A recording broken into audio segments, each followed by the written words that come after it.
மின்வாரிய தேர்வில் ஒரு அதிரடி மாற்றத்தை கொண்டு வந்திருக்காங்க தமிழக அரசு. அதன்படி பார்க்கும் பொழுது ஷூ அணிஞ்சிட்டு மின்கம்பம் ஏறலாம் அப்படிங்கிற ஒரு மாற்றம் கொடுக்கப்பட்டிருக்கு. இதனுடைய தகவல்களை செய்தியாளர் பாஸ்கர் வழங்கிட கேட்கலாம்.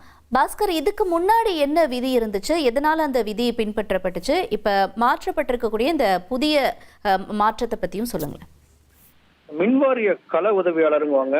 அவங்களுக்கான பணிக்கான உடல் தகுதி தேர்வுல 30 அடி உயர மின் கம்பத்துல 8 நிமிடங்கள்ல ஏற வேண்டும், வெறும் காலில் ஏறணும் அப்படிங்கறதுதான் இதனுடைய விதியாக இருந்தது. தற்போது விதியில மாற்றம் கொண்டு வரப்பட்டிருக்கிறது.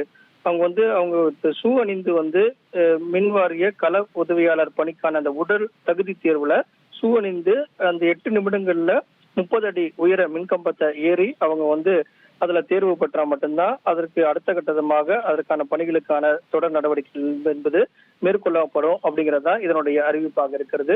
அந்த வகையில மின்வாரிய கள உதவியாளர் பணிக்கான உடல் தகுதி தேர்வுல மின்கம்பம் ஏற இறங்க தேர்வுக்கு ஷூ பயன்படுத்தலாம் அப்படிங்கறதா இதனுடைய விதிகளில் திருத்தம் செய்யப்பட்டு தமிழ்நாடு மின்சார வாரியம் இதற்கான உத்தரவு என்பதை பிறப்பித்திருக்கிறது. இதன் காரணமாக 1850 கள உதவியாளர்களை தேர்வு செய்யக்கூடிய பணிகள்ல தமிழ்நாடு டிஎன்பிஎஸ்சி ஈடுபட்டிருக்கிறது. அந்த வகையில தான் ஷூ அணிந்து 30 அடி உயர மின்கம்பத்தை 8 நிமிடங்கள்ல ஏற வேண்டும் அப்படிங்கிற நிபந்தனையை தளர்த்தி அதுல ஷூ அணிந்து பங்கேற்கலாம் அப்படிங்கறதா தற்போது விதிகள் என்பது மாற்றம் செய்யப்பட்டிருக்கிறது அப்படிங்கறத கூடுதல் தகவலாக உள்ளது.